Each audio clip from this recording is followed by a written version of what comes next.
बारे में तू न सोचलू ए जानू अपना जान के बारे में तू न सोचलू शादी खातिर राजी हो खलू अपना माई बाबू के न रोकलू ए जानू अपना जान के बारे में तू न सोचलू ए जानू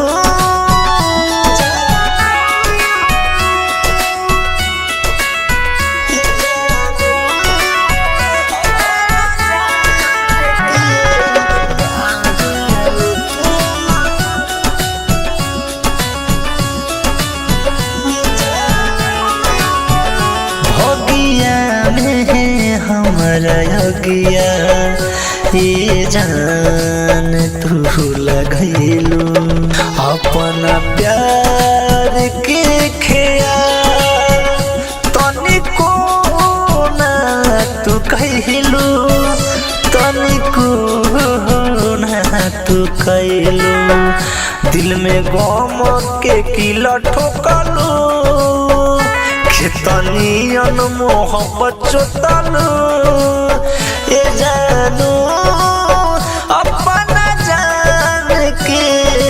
बारे में तू न सोचलू ए जानू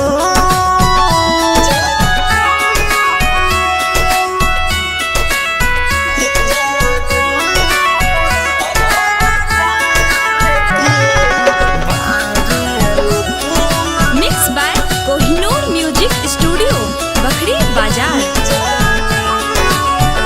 कैसे जियबै जान हमके तू बता द अब गम ए सनम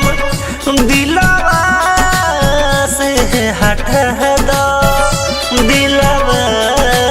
से हटा द